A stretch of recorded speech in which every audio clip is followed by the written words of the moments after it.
And now what I'd like to do is introduce and thank David Leitch, Group Vice President and General Counsel at Ford Motor Company, who is the honorary chair for our fundraising event this year.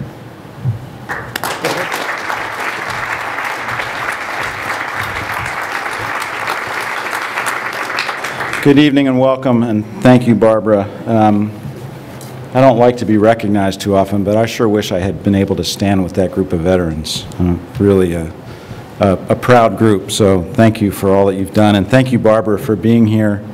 We really appreciate you taking time out of your busy schedule to be with us tonight. Barbara covers the world traveling the military, and it's a special honor to have her here and to help and to thank you for what you do to help the public better understand our military and what they do for our country, so thank you for that.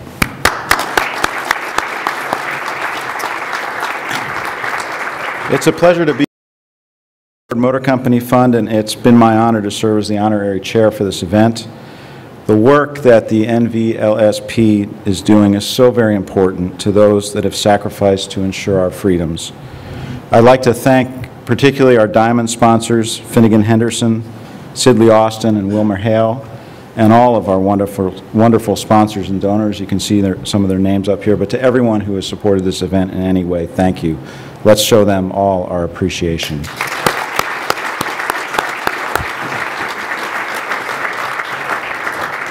At Ford, like many other companies in today's economy, we believe that it's important to honor our veterans and to show our gratitude to those who have served our country. We have an interesting and long history of supporting veterans. It began as early as 1922 when Henry Ford led a cross-country caravan of 50 Model Ts to transport disabled veterans to their convention in San Francisco, which was a different trip than it is now. Think about that, Henry Ford and the veterans traveling across the country in their Model Ts. Today, the Ford Motor Company and the Ford Fund remain strong supporters of our country's disabled veterans, providing support of more than $6 million. We've also sponsored honor flights to take veterans of the Second World War to see the really wonderful memorial right down here on the Mall. And we also support programs that help veterans transition from military to civilian life. We're currently working on a very interesting project called Operation Grateful Nation, through which high school students across the country are submitting drawings and messages of thanks, which will be sent to active military.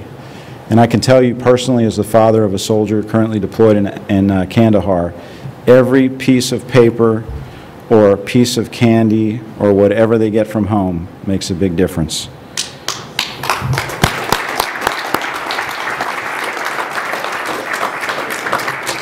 Internally at Ford, also like many other companies, we have a very active veterans network providing support to over 700 U.S. reservists and guardsmen. We have 30 U.S. employees currently actively serving and more than 7,000 employees that are U.S. veterans. The support of veterans is but one example of our overall commitment to communities. And on behalf of Ford, I would like to take a moment to thank all of you at the NVLSP and supporting the NVLSP for the work you are doing to ensure that our veterans are receiving the benefits to which they are entitled and to helping fulfill the promises we've made to the men and women who have served. And now, Barbara, I'd like you to come back and introduce our special guests.